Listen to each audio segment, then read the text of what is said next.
Sleep never fully arrives, where the nervous system stays half upright, listening, monitoring, preparing. It begins in the stillness of winter, in the quiet resolve of January, with a body that has known too many broken nights. Morning comes without relief. Fatigue has weight.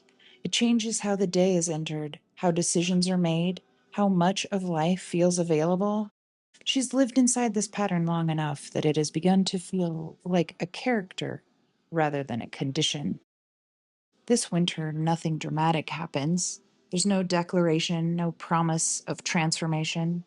There's only a small shift in how she responds when her body asks to stop. Lights are lowered earlier, stimulation ends sooner, exhaustion is no longer argued with or postponed. Rest is chosen without bargaining for outcome. It feels unfamiliar, almost like stepping away from a post that has required constant attendance. Still, she does it, night after night, without demanding that sleep perform on command. At first, the hope was modest. Not that everything would change, only that the nights might soften. Winter becomes a season of groundwork. Some nights still fracture, some mornings still arrive heavy, but the sharp edges of alarm begins to dull. Waking no longer carries the same urgency. The dark feels less threatening.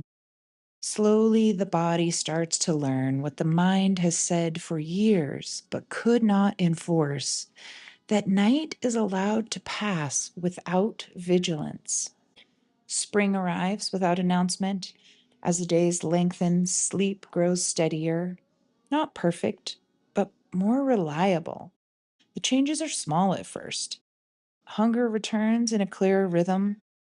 Thought feels less sticky. Movement requires less negotiation. There are mornings when she wakes and does not immediately inventory what hurts or what failed overnight. These moments are brief, but unmistakable. They feel like proof without needing explanation. By the time summer comes into view, the shift is no longer subtle. It is not a return to endless energy or the body she once had, but something quieter and more profound. She feels present inside herself again, metabolism humming instead of sputtering, emotion flowing instead of pooling. The day no longer feels like something to manage or survive. It feels inhabitable. Looking back, there's no single night that explained the change.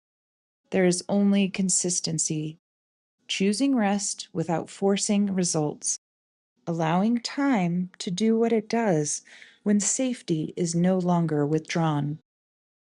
Healing does not arrive as a reward, it arrives as a consequence.